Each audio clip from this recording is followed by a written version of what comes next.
सकरण मां सिंधियाना news network जी reporter Mir Mohammad कीरियो मूजिब general election 2024 में मुबैना धांधलियुनि ख़िलाफ़ जमीयत उलमा इस्लाम तरफ़ां सकरण खां क़ौमी इशारे ते धरणो हणी रोड ब्लॉक करे इलेक्शन कमीशन जे फ़ैसिलनि ख़िलाफ़ सख़्त नारेबाज़ी कई वई।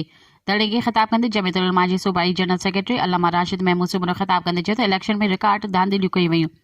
DROs, ROs, प्रिज़ाइडिंग ऑफिसरनि पीपल्स पार्टी जे उम्मीदवारनि खे कामयाब करण लाइ रिगिंग करे बैलेट पेपर बॉक्स भराया। उन्होंने चयो त केतिरनि ई तकनि ते फार्म 45 में कामयाब मेंबरनि खे मन घड़त नतीजा जोड़े उन्हनि खे हारायल करार ॾिनो वियो।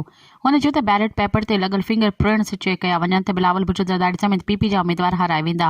हुन चयो त 11 तारीख़ ते क़ौमी इशारे ते धरणा हया वेंदा। ॿिए मरहले में DC ऑफिस तालके जे प्रेस क्लबनि ते एहतजाज कयो वेंदो ऐं जुमे जे ॾींहुं सिंध जे पंजाब बॉर्डर बंदि कयो वेंदो, जंहिं बाद में सिंध जे असेंबली जो घेराव कंदासीं ऐं खेनि हलफ खणण न ॾिनो वेंदो। धरणे खे जमीयत जे अॻवान कारी अब्दुल करीम चन्ना, मौलाना अब्दुल करीम बिरोही, एडवोकेट करीम बख्श रिंद, मौलाना एहसानुल्लाह मोरोजो, SUP जे अयूब खोसू ऐं अली सूमरो पिणु ख़िताब कयो।